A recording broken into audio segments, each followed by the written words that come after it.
आणि एक मोठी बातमी समोर येते। पिंपरी चिंचवड शहरामध्ये अत्यंत हृदयद्रावक घटना घडली आहे। इथे 24 वाडी या परिसरात राम स्मृती सोसायटीत लिफ्टमध्ये अडकून 12 वर्षाच्या चिमुकल्या मुलाचा दुर्दैवी मृत्यू झालाय।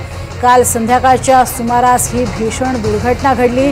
राम स्मृती या सोसायटीच्या इमारतीमध्ये लिफ्ट तिसऱ्या आणि चौथ्या मजल्याच्या दरम्यान अडकली आणि या लिफ्टमध्ये 12 वर्षांचा मुलगा अडकला। पिंपरी चिंचवड महापालिकेच्या अग्निशमन दलाला ही माहिती मिळाली। त्यांनी लागलीच घटनास्थळी दाखल होत युद्ध पातळीवरती प्रयत्न करून लिफ्टमधनं मुलाची सुटका केली। मुलाला तातडीने जवळच्या एका खासगी रुग्णालयामध्ये उपचारासाठी पाठवलं, मात्र दुर्दैवाने रुग्णालयामध्ये पोहोचण्यापूर्वीच त्या चिमुकल्याचा मृत्यू झाला होता। अधिक माहिती घेऊयात, सूरज कसबे आमचे प्रतिनिधी आपल्या सोबत आहेत। सूरज, अत्यंत हृदयद्रावक अशा स्वरूपाची ही घटना आहे, कशामुळे ही दुर्घटना घडली?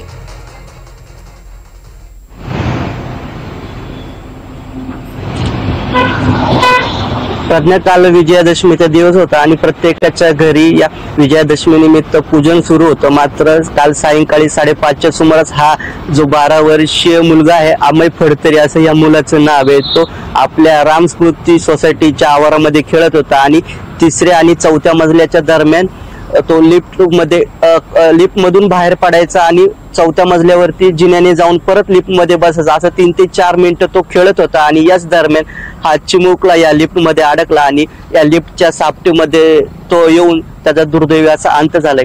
धक्कादायक बाब म्हणजे ही जी लिफ्ट ज्यावेळी सुरू होते त्या लिफ्टचे हे सेन्सर पूर्णपणे कार्यरत होतं का हे पाहणं देखील महत्त्वाचं असणार आहे। कारण आपण पाहिले तर प्रत्येक सोसायटीचे जे लिफ्ट असतात त्या लिफ्टला सेन्सर असतात, जेणेकरून कुठलेही मानवाचा स्पर्श त्या लिफ्टला झाला तर लिफ्ट त्याच ठिकाणी तात्काळ थांबते। परंतु या घटनेमध्ये तसं काही झालं नसल्याचं जाणवतं। आता या लिफ्टचं स्ट्रक्चरल ऑडिट झालं होतं का हे पाहणं देखील महत्त्वाचं असणार आहे। दिघी पोलिसांनी याबाबत आकस्मिक मृत्यूची नोंद केली आणि दुसरी बाब म्हणजे पालकांनी या घटनेतून बोध घेत आपल्या पाल्यांकडे लक्ष देणं सुद्धा तितकंच गरजेचं आहे। कारण मुलं आपले काय करतात, काय खेळतात हे पाहणं देखील तितकंच महत्त्वाचं आहे। कारण ही लिफ्टची जी घटना आहे या मुलाच्या जीवावर बेतली, त्यामुळे एकूणच या घटनेतून पुन्हा एकदा सिद्ध झाले की पालकांनी आपल्या मुलाकडे लक्ष देणं तितकंच गरजेचं आहे। प्रज्ञा, खरं आहे, अत्यंत दुर्दैवी म्हणावं लागेल की अशा स्वरूपामध्ये लिफ्टमध्ये अडकून या मुलाचा मृत्यू झालेला आहे आणि अगदी विजयादशमीच्या दिवशीच प्राण गमवावा लागलाय।